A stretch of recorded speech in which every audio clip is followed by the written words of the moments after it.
కోటి రతనాల వీణ తెలంగాణకు సంబంధించి ప్రభుత్వం అనేక సందర్భాల్లో విదేశాల్లో పెట్టుబడుల కొరకు ఆహ్వానిస్తూ ఉన్నది.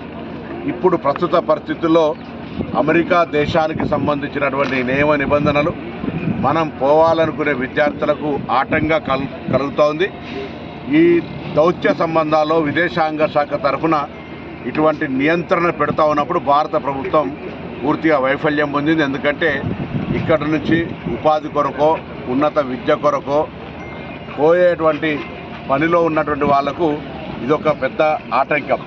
నేను ఈ సందర్భంగా తెలంగాణ బిడ్డలందరికీ అమెరికాలో లేదా విదేశాల్లో ఉన్నటువంటి వాళ్ళ యొక్క తెలివంతులు, ఉదాహరణకు మన దేశానికి సంబంధించిన 100 మంది సీఓలు బయట దేశాల్లో ఉన్నారు. వాళ్ళ తెలివిని ఇక్కడ పెట్టి ప్రభుత్వాలు మీకు కూడా ఎర్ర కార్పెట్ వేసి ఇక్కడ ఆహ్వానం పలకడానికి సిద్ధంగా ఉన్నాయి.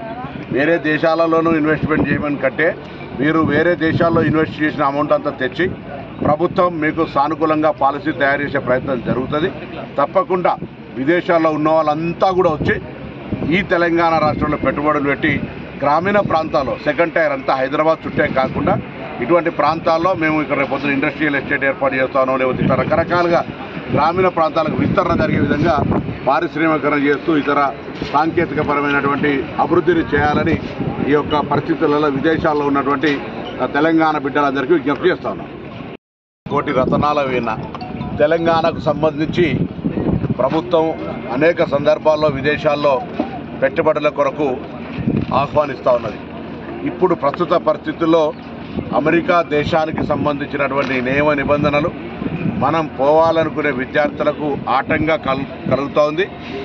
ఈ దౌత్య సంబంధాల్లో విదేశాంగ శాఖ తరఫున ఇటువంటి నియంత్రణ పెడతా ఉన్నప్పుడు భారత ప్రభుత్వం పూర్తిగా వైఫల్యం పొందింది. ఎందుకంటే ఇక్కడ నుంచి ఉపాధి కొరకో ఉన్నత విద్య కొరకో పోయేటువంటి పనిలో ఉన్నటువంటి వాళ్లకు ఇదొక పెద్ద ఆటంకం. నేను ఈ సందర్భంగా తెలంగాణ బిడ్డలందరికీ అమెరికాలో లేదా విదేశాల్లో ఉన్నటువంటి వాళ్ళ యొక్క తెలివంతులు, ఉదాహరణకు మన దేశానికి సంబంధించిన 100 మంది సీఓలు బయట దేశాల్లో ఉన్నారు. వాళ్ళ తెలివిని ఇక్కడ పెట్టి ప్రభుత్వాలు మీకు కూడా ఎర్ర కార్పెట్ వేసి ఇక్కడ ఆహ్వానం పలకడానికి సిద్ధంగా ఉన్నాయి. వేరే దేశాలలోనూ ఇన్వెస్ట్మెంట్ చేయమని కంటే మీరు వేరే దేశాల్లో ఇన్వెస్ట్ చేసిన అమౌంట్ అంతా తెచ్చి ప్రభుత్వం మీకు సానుకూలంగా పాలసీ తయారు చేసే ప్రయత్నం జరుగుతుంది. తప్పకుండా విదేశాల్లో ఉన్న వాళ్ళంతా కూడా వచ్చి ఈ తెలంగాణ రాష్ట్రంలో పెట్టుబడులు పెట్టి గ్రామీణ ప్రాంతాల్లో సెకండ్ టైర్ అంతా హైదరాబాద్ చుట్టే కాకుండా ఇటువంటి ప్రాంతాల్లో మేము ఇక్కడ రేపొద్దున ఇండస్ట్రియల్ ఎస్టేట్ ఏర్పాటు చేస్తానో లేకపోతే ఇతర రకరకాలుగా గ్రామీణ ప్రాంతాలకు విస్తరణ జరిగే విధంగా పారిశ్రామికరణ చేస్తూ ఇతర సాంకేతికపరమైనటువంటి అభివృద్ధిని చేయాలని ఈ యొక్క పరిస్థితులలో విదేశాల్లో ఉన్నటువంటి తెలంగాణ బిడ్డలందరికీ విజ్ఞప్తి చేస్తా ఉన్నాం.